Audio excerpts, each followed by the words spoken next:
Bismillah, alhamdulillah, salatu wassalamu ala rasulillah wa ba'd. Jadi bersama dengan kita ini sebuah kitab yang masyhur, Al-Azkar An-Nawawi. Sebuah kitab yang dikarang oleh seorang ulama besar, mazhab fikih al-Imam Asy-Syafi'i rahimahullahu ta'ala. Beliau membawakan dalam salah satu judul dari kitab ini, beliau mengatakan Babu raf'il yadaini fid du'a'i thumma mashil wajhi bihima. Bab mengangkat kedua tangan dalam berdoa kemudian membasuh wajah dengan kedua tangan tersebut.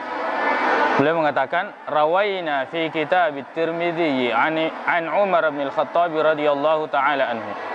Kami meriwayatkan dalam kitab At-Tirmidzi dari Umar bin Khattab radhiyallahu taala anhu, beliau mengatakan Kana Rasulullah sallallahu alaihi wasallam, adalah Rasulullah sallallahu alaihi wasallam idza rafa'a yadayhi fid du'a'i lam yahuttahuma hatta yamsaha bihima wajhahu. Bahwasanya Nabi sallallahu alaihi wasallam apabila mengangkat kedua tangannya berdoa, beliau tidak meletakkannya sampai membasuh kedua wajahnya, membasuh kedua tangannya wajahnya. Beliau kemudian mengatakan warawaina fi sunani Abi Dawud, dan kami juga meriwayatkan dari Sunan Abi Dawud dari An Ibnu Abbas radhiyallahu anhuma, dari Abdullah bin Abbas radhiyallahu anhuma ani Nabi sallallahu alaihi wasallam nahwahu, dari Nabi sallallahu alaihi wasallam hadis yang serupa. Wa fi isnadi kulli wahidin dha'fun, dan setiap sanad dari hadis yang disebutkan ini itu ada kedhaifan, lemah.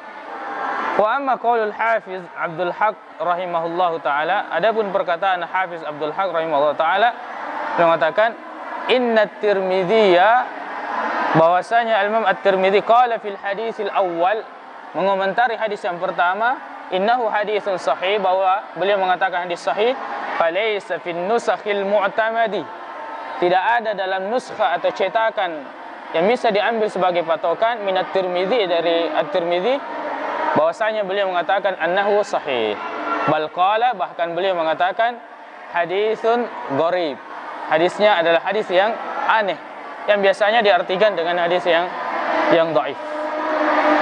Dan bersama kita ada kitab Sunan At-Tirmidzi. Kita lihat langsung bagaimana hadis ini dibawakan oleh Al-Imam At-Tirmidzi. Beliau membawakannya dalam Babu ma jaa fi raf'il aidi 'inda ad-du'a.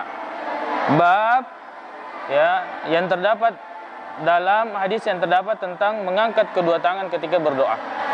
Beliau mengatakan hadis nomor 3386.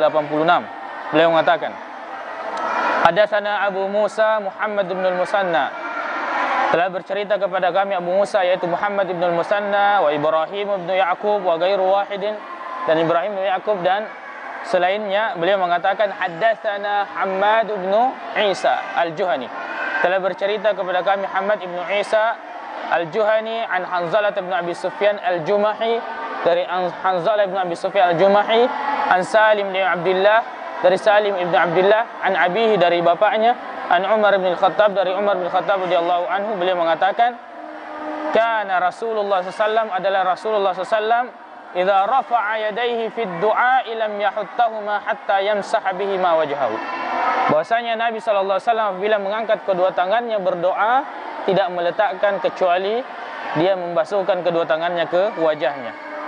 Beliau mengatakan hadza haditsun sahihun gharib, hadis ini sahih tapi gharib, aneh.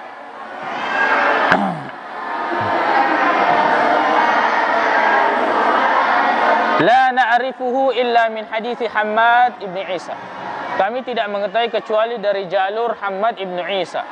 Waqad tafarrada bihi, dan Hammad ibn Isa menyendiri dalam meriwayatkan hadis ini. Wa huwa qalilul hadithi, dan Hammad ibn Isa termasuk orang yang sedikit dalam meriwayatkan hadis. Waqad haddatsa anhu an-nasu, dan telah bercerita darinya manusia. Hanzalah bin Abi Sufyan siqatun, adapun Hanzalah bin Abi Sufyan adalah seorang yang thiqah, disiqahkan oleh Yahya bin Sa'id Al-Qattan. Jadi masalah dari hadis ini dan hadis-hadis yang jadi semua jalur, baik hadis yang diriwayatkan oleh Imam At-Tirmidzi, begitu pula semua syawahidnya, itu semua sanadnya memiliki kedhaifan. Semua hadisnya dhaif. Semua jalur periwayatannya lemah tentang anjuran mengangkat kedua tangan kemudian membasuh setelah itu. Terutama dalam hadis Al-Imam At-Tirmidzi, seorang perawi yang bernama Hammad ibnu Isa. Al-Imam Al-Bukhari sendiri menyebutkannya, tapi beliau sebutkan dengan Hammad ibnu Sa'id Al-Ansari. Beliau mengatakan apabila dia meriwayatkan dari Hanzalah maka munkarul hadis. Hadisnya munkar. Dan ini dikritisi oleh Ibnu Abi Hatim. Beliau mengatakan Imam Bukhari salah.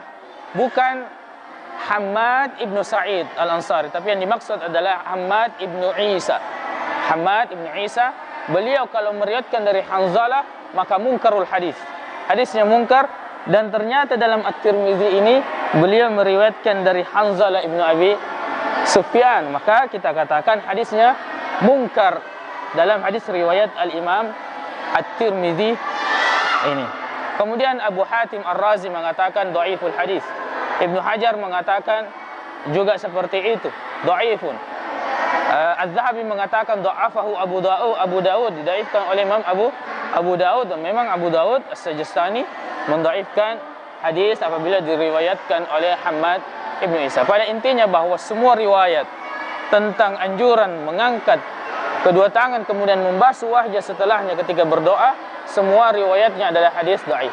Sebagian ulama mengatakan ketika dikumpulkan dengan syawahidnya maka terangkat menjadi hadis yang hasan.